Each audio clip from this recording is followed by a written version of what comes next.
एक गांव में रामू नाम का एक मेहनती किसान रहता था। वह अपनी पत्नी रानी और अपने बेटे रोहन के साथ एक छोटे से घर में रहता था। वह छोटा सा घर उनके सपनों का घर था। तीनों मिलकर बहुत शांति और खुशी से अपना जीवन बिताते थे। हर सुबह रामू अपने खेतों में जाता और खूब मेहनत करता। वह अपनी फसलों का बहुत अच्छे से ध्यान रखता था। दोपहर के समय पूरा परिवार साथ बैठकर खाना खाता।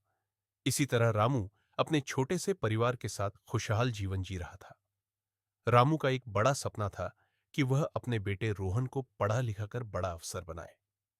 रोहन बहुत बुद्धिमान था, लेकिन उतना ही शरारती भी। उसका मन पढ़ाई से ज्यादा खेलकूद और इधर-उधर की बातों में लगता था। समय बीतता गया और रोहन की शरारतें बढ़ने लगी। अब गांव वाले उसकी शिकायत लेकर रामू के घर आने लगे। यह सब देखकर रामू बहुत परेशान रहने लगा। एक दिन उसने बेटा, आज से तुम्हारा स्कूल जाना बंद। तब रानी ने रामू को एक अच्छा सुझाव दिया। रामू को वह बात बहुत पसंद आई। अगले दिन रामू ने रोहन से कहा। बेटा, आज से तुम्हारा स्कूल जाना बंद। यह सुनकर रोहन बहुत खुश हो गया, लेकिन तभी रामू ने कहा, अब से तुम मेरे साथ खेत में काम करने चलोगे। इतना सुनते ही रोहन के चेहरे की खुशी गायब हो गई। रोहन अपने पिता के साथ खेत गया। वहां उसने पूरे दिन कड़ी मेहनत की। धूप में काम करते करते वह बहुत थक गया। शाम को जब दोनों घर लौटे, तब रोहन की हालत खराब हो चुकी थी। रात में पूरा परिवार साथ बैठकर खाना खाने लगा। खाना खाने के बाद रोहन अपने माता पिता के पास आया और बोला। मम्मी पापा, कल से मैं फिर स्कूल जाऊंगा और मन लगाकर पढ़ाई करूंगा।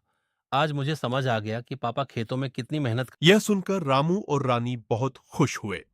कुछ सालों बाद रोहन पढ़ाई के लिए शहर चला गया। उसने खूब मेहनत की और पढ़ लिख कर एक बड़ा अफसर बन गया।